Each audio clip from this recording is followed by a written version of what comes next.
কিছু মুনাফিক আপনাদের এলাকায় থাকতে পারে, আমি মিলাই দিচ্ছি। আমাদের কয়রার কথা বলি, খুলনার কথা বলি। কিছু কিছু মুরব্বী আছে নামাজ পড়ে না, ওক্তর নামাজ পড়ে না, জুমার নামাজও পড়ে না। ওই যে ছেলে মেয়ে বিয়ে দিলে ওর বাপ, আপনাদের এলাকায় কি বলে সম্পর্কে, আমাদের এদিক বলে বিআই, কি বলে এদিকে তাই বলে বিআই। মুরব্বী দেখবেন সপ্তাহে নামাজ পড়বে না, জুমা পড়বে না, কিন্তু নতুন বিআই বাড়ি আসলে ওদিন নামাজ পড়া সাগাবে।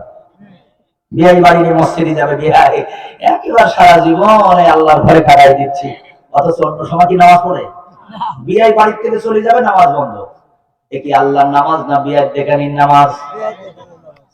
কিছু যুবক ছেলে আছে বাড়ি এক ওয়াক্ত নামাজ পড়ে না, শ্বশুর বাড়ি গিয়ে নতুন বিয়ে করে ঘন ঘন নামাজ পড়ে। আম্মা যায় নামাজ দেন, শাশুড়ি পায় আহা হা, কি আল্লাহ বলি যাবাই আমার জীবনে আমি পাইছি। ও কি বাড়ি নামাজ পড়ে?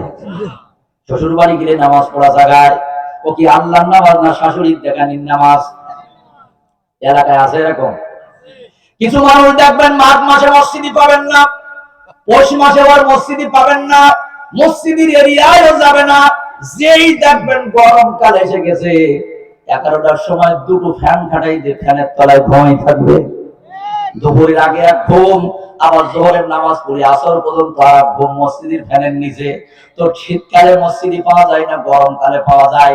ও কি আল্লাহর নামাজ না বাতাস খাওয়ার নামাজ? এদিকে আছে এরকম আছে। রমজান মাস যেই আসবে ওই দাড়ি রাখা শুরু করবে, আর দাড়ি কাটবে না। কিন্তু ঈদের দিন দাড়ি না কেটেও কিন্তু ঈদগাহ যাবে না, কারণ ও জানে রমজান মাসে ইফতারি নিয়ে আমার একটু মাতবাড়ি করা লাগবে মসজিদে। বন্ধুরা আমার এরকম আরো আছে, মা বাবার কবর জীবনে ছেড়ে না, জিয়ারত করে না। নির্বাচন যেই সামনে আসে, যেই দেখবেন নমিনেশন পাবে এমপির নমিনেশন, সেই দেখবেন শাহজালালের কবর জিয়ারত করা জায়গায়। তখন কিন্তু বঙ্গবন্ধুর কবর জিয়ারত করে। বাংলাদেশে কোন পীরের কবর আর বাকি দেয় না, তখন শুধু জিয়ারত আর জিয়ারত।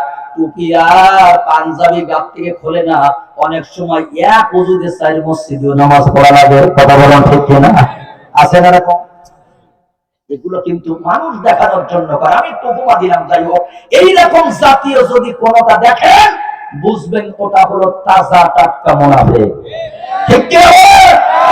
শোনেন, 5ই আগস্টের আগে মিছিলের সামনে থেকে জামাত বিএনপির গোষ্ঠী উদ্ধার করতো।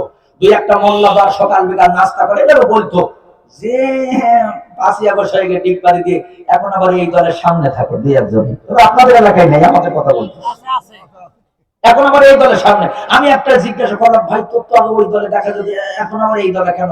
হুজুর জীবন বাঁচানোর জন্য কত কিছু করা লাগে। এগুলো হলো আন্তর্জাতিক টাটকা মুনাফিক।